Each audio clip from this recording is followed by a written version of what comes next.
You know, a really interesting question, which I should have been asking myself a long time ago, it dawned upon me early this morning by about 2 o'clock in the morning, and it actually got me started to think about today's society and the events that are going on with the world.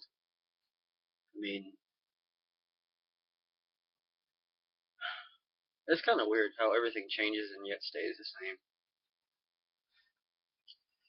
I mean, there's the issue of gay marriage, there's the issue of legalizing marijuana, decriminalizing it, whatever. There's the same shit about the economy and how everything's just perpetually getting worse. And you know what most Americans see on the TV next to these issues, which is taking up a lot of the screen time. I'm just, it's so disgusting seeing, everybody focus on people like Rebecca Black, the Kardashians, Justin Bieber, Survivor, how TV shows have gone downhill on their networks, how comedy sucks now, what is considered comedy. A lot of TV shows and crap like that just, I can't understand it, how there are so many people who have an avid fan base on the new Two and a Half Men, and quite honestly, I mean, the Survivor series, it's just, I don't get it.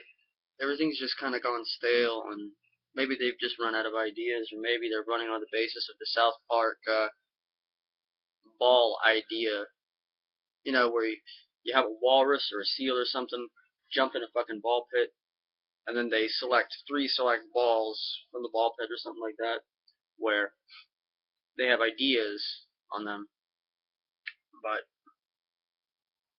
I can't understand it. Another thing, how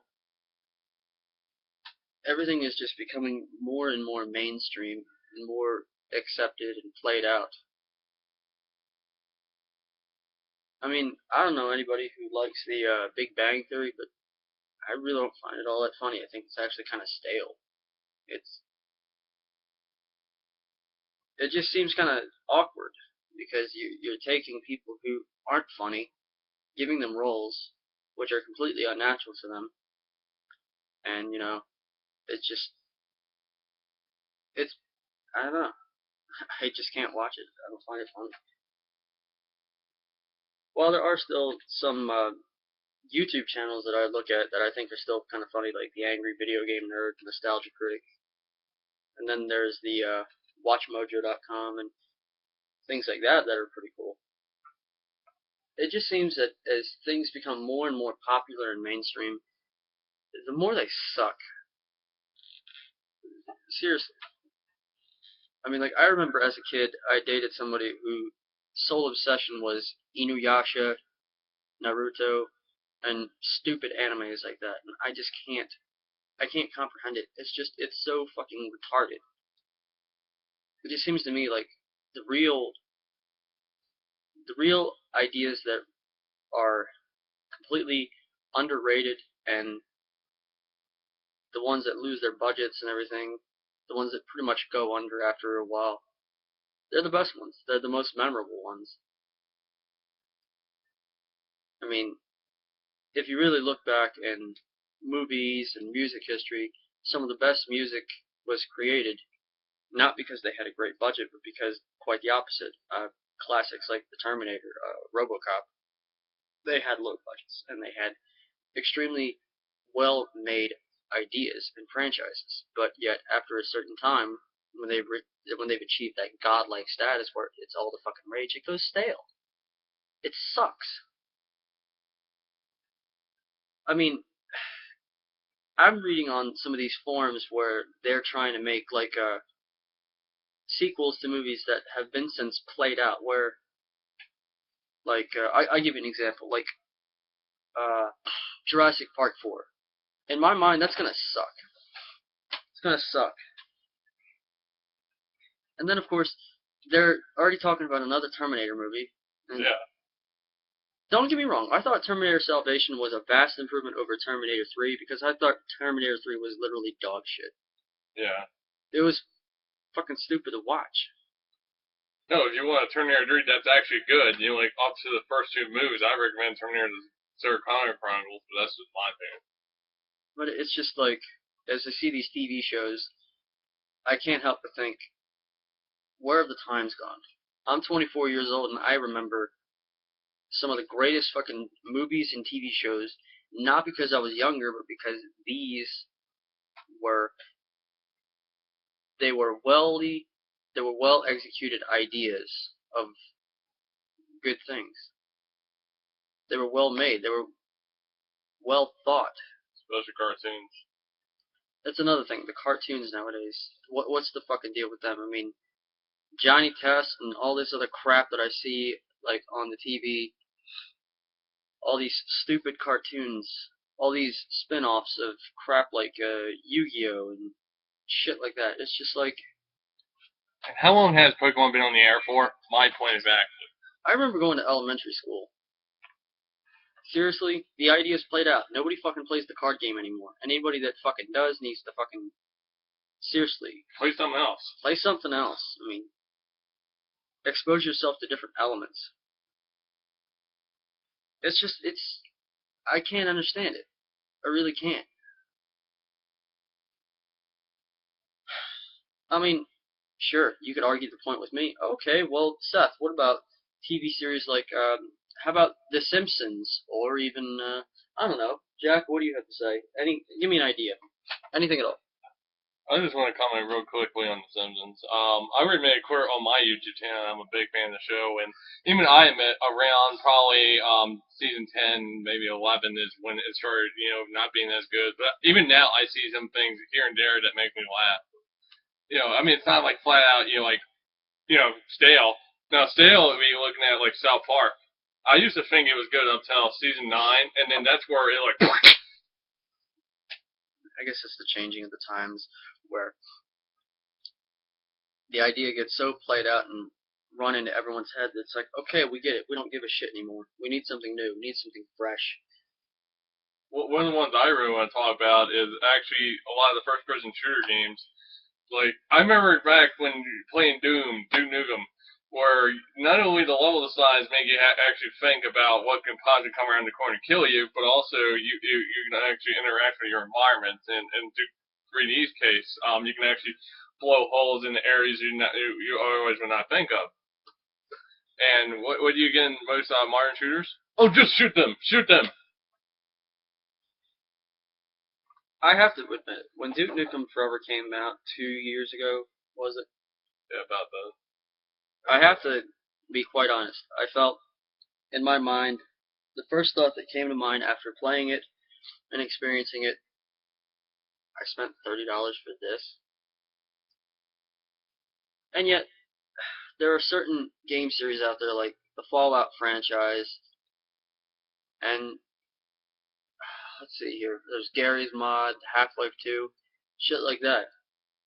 Well thought out, well designed games where, again, with Jack's point, you have to actually look at your environment and think, where there's an element of realism to it all.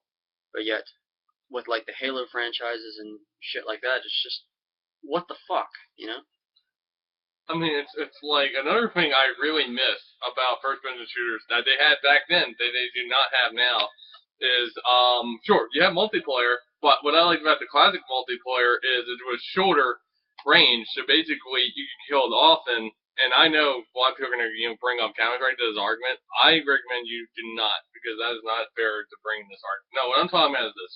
Modern ones, like let's say Call of Duty, for example, you've got like a few miles in between the two. But in, let's say, Duke Nukem 3D or Doom, you're only like a couple feet from each other, and the levels are, a good length to where everybody can ambush you. I mean, what happened to that? It also makes me think about, again, like popular series which a lot of people like, Gears of War and this new Titanfall, which I think is going to suck because it's just going to remind me of another game that I used to play in my childhood called Heavy Gear. Like, just seems like they're trying to redo a lot of the same ideas and try to portray the same thoughts to modern audiences. Like, I used to be a very big fan of the Silent Hill franchise, all the way from 1, 2, 3, and to some degree Shattered Memories, but there's a lot of it that's just turned to dog shit. Yeah. Same thing with the Resident Evil franchise. I mean, seriously. I have to admit, Resident Evil is going downhill. I mean, okay, I think a lot of fans could agree 4 was the turning point for a lot of reasons. Yes, it is good. Is it true to Resident Evil, though? No. And that's where the series started going down. They stalled out. I mean, Resident Evil 5, there's parts of it I like, parts of it I don't like. Resident Evil 6 could have been a lot better. They rushed that game out, and even they admit it, they rushed it out. And also, some of the spin-offs like Survivor, which I actually got right behind me, yeah. You think Resident Evil 6 sucks? Play Survivor. I dare you. No. I don't mean to bring up this next point because I have any sort of bias, but it's just my bias is strictly on the terms of quality. Quality game. Forget having the best fucking graphics in the world. Metal Gear Solid 3, well, it was revolutionary, was a, like a cure system and a camouflage system, and you actually had to hunt your food and everything like that. Hunt animals, excuse me. It was still a great game. Very good game. To some degree, Metal Gear Solid 4 was good. Yeah. Metal Gear Raiden, where he's like a fucking cyborg ninja, no. I mean, the game was okay. I mean, I found some fun with it, but to be honest with you, I was expecting more, and I am a big fan of Devil May Cry, just to point that out. And then, of course, I think that the 90s had a pretty good balance on things, where you had a good element of gameplay. People didn't really focus so much on the graphics. I mean, to some degree they did. There was a fair element of gameplay. Yes. Yeah, there were some glitches. There were some things that people didn't like. But that was all part of the gaming process. It's what made it fun. Games like GoldenEye, Perfect Dark 64. Yeah, what happened to games like that? I mean, what I love about GoldenEye so much is not only what you pick the level, it also gives you all these interesting cheats that make the game even funnier. And what I also like about it is the multiplayer. It was one of the first games to nail multiplayer on this genre. I mean, yeah, genre that is, in this category. And even now it's being praised. Hell, there's a lot of lists it's number 1 on because it's so damn good. Games like Call of Duty, I mean, it becomes frustrating after a while to try to play something like that because it's not balanced. A lot of these modern games are not balanced. They're not well thought out. I mean, they have good intentions, I'm sure. Yeah, make as much money as possible and produce just a mediocre game that draws just enough audience and interest to hope for another one. And then, hey, you know what? We'll do in a couple years. We'll all spend $60 for a game which we're highly anticipating, and the same fucking effect. It's insanity in gaming. Yeah. No, what I really miss is a lot of these older games. They took time between the sequels. Now I'm aware that some did almost a year after and stuff. But my point is this: a lot of Call of Duty games. How many of them are on the Xbox? I believe it's 10, and they're like a year apart. Not even a year apart, and they're all getting released. I mean, how many Call of Duty games can there be? I mean, how many? I mean, let's look at Duke Nukem. There's 1 on the DOS, 2 on the DOS. Duke Nukem 3D on the DOS, and that was the first one to be on multiple platforms. And then we waited for probably 14 years for Duke Nukem Forever. So, yeah. Well, Jack is having the common courtesy not to mention a couple games which have been made in the Duke Nukem 3D series, such as Time to Kill, and what was that other one, that shitty platform? Not Manhattan Project, but there was another one aside that. Are you talking about Zero Hour? No, not Zero Hour. Zero Hour wasn't it. Oh, are you talking about one of the newer ones, Critical Mass? Yeah, Critical Mass. What the hell's up with that? The point is, people really need to start thinking about their taste and reevaluating everything. Another thing I don't like about modern shooters is, in one of them, the most weapons, not including grenades, just pointing that out, is you have about 4 weapons. And the older ones, let's say Doom, you can hold at least probably around 8 or 9 weapons, and you can switch between them as you're playing. I mean, what happened to that? I mean, if they would have had that in Duke Nukem Forever, that would have been slightly better Hell, if they would have made a lot of improvements, that game could have been better. But because they decided to make it like 2 weapons on the console and 4 on the PC, and yes, I checked on that. That's one of the reasons why the game didn't do so well. Anyways, this is Jack Red and Seth Vail on our rant about today's modern society with gaming, movies, and other miscellaneous crap. Tune in for our next special, which we'll get to work on as soon as possible. Where, And not too soon. I don't know, just stay tuned. Bye.